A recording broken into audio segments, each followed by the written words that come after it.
আমাদের যারা ছেলেরা, ভাইয়েরা, ভাতিজারা যারা চোরাচালানির সাথে জড়িত আছে তাদেরকে আমরা বোঝাবো যে আমাদের দেশে সম্পদের কোনো অভাব নেই। আমাদের দেশে অনেক কর্মসংস্থান রয়েছে, আমরা অন্য কাজ করে চলতে পারি, আমাদের অনেক সম্পদ আল্লাহর রহমতে।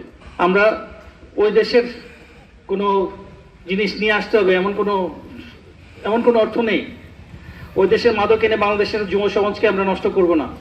আমরা কখনোই ও দেশের ওপারের সীমান্ত ক্রস করে আমরা ওপারে যাব না, নিজেকে ভালনারেবল করব না।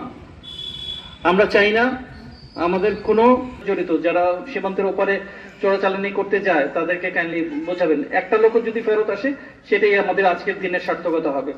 বাংলাদেশ বর্ডার গার্ড বাংলাদেশ হচ্ছে জনগণের বন্ধু। আমরা জনগণের জন্য কাজ করে থাকি। সীমান্তে এই যে প্রচন্ড কুয়াশা, প্রচন্ড শীত, এই শীতের মধ্যেও কিন্তু আমাদের পেট্রোল সারা রাত বাইরে থেকে, আমাদের পেট্রোলগুলো সারা রাত বাইরে থেকে বলেই বাংলাদেশের অন্যান্য লোকজন যারা আছেন, আমরা যারা আছি সবাই কিন্তু নিশ্চিন্তে ঘুমাতে পারি, যেহেতু আমাদের সীমান্ত সুরক্ষিত রয়েছে। এই যে কষ্টকর কাজ, এই কষ্টকর কাজটা আমাদের এই বর্ডার গার্ড বাংলাদেশ করছে বলেই বাকিরা নিশ্চিন্তে ঘুমাতে পারতেছে, ব্যবসা বাণিজ্য করতে পারতেছে, অন্যান্য আমাদের সীমান্ত অরক্ষিত রেখেছে।